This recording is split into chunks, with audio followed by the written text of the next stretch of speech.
we are going to learn about a modern, or we may say that it is a modern because we came to know in 90s, although I believe that it is always existing there with the existence of individual. But in the literature of sociology and international relations and political science, we find that they believe that the phenomenon of globalization was more popular in 90s, in the previous century, that was the 20th century, at the end of the 20th century.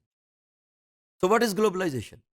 In this module we are going to learn that globalization is a force that also shape our behaviors and our actions. It is referred to the increasing interdependence that I earlier mentioned, that without interdependence we can't live successfully. Increased interconnectedness that definitely gives us integration and interaction among people, societies, corporations, nations, and there are different parts of the world. Nations are linked through communication, information, trade, and technologies.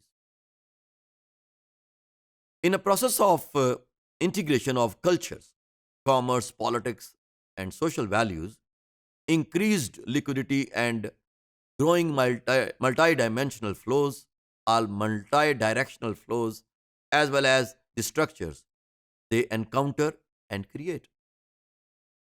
And we see that globalization also making us understand about modernization, democracy, and individualism at another level.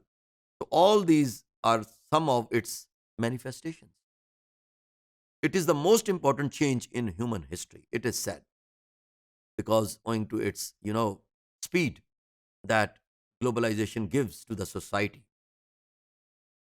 This is reflected in many domains, but particularly in social relationships and social structures.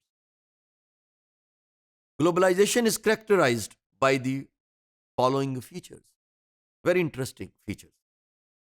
Changes in world economy because the increased interconnectedness of multinational corporations, advertisement, marketing, and international financial institutions, which are the tools of globalization.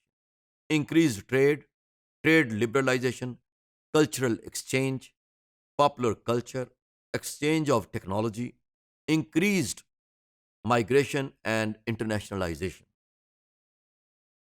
Closer contact between different parts of the world has increased possibilities of exchange of people. Global citizens, you know that now the citizens are going to be a global citizen. Maybe you are going to learn that people are saying that I am from, even they are saying today in this world that I am from ICI, I am from General Motors, I am from Hires, instead of saying that I am from Pakistan, from China, or from UK, or from USA.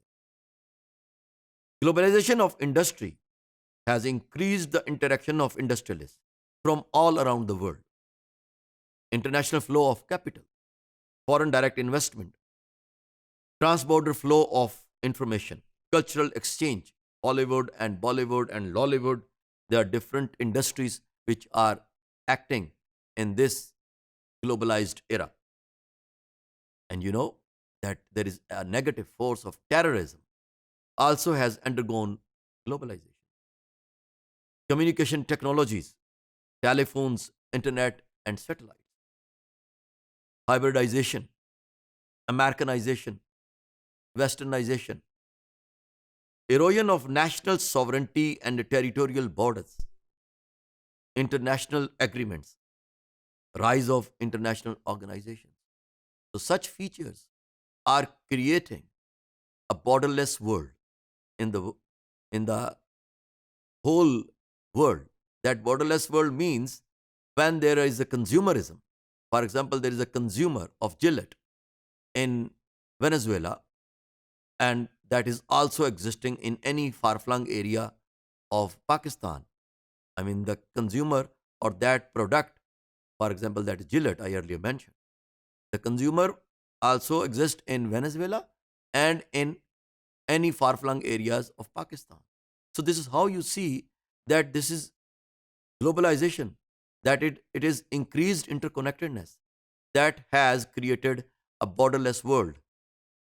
So, globalization is really a phenomenon in the 20th and 21st century, which is integrating the whole world and making it a world government.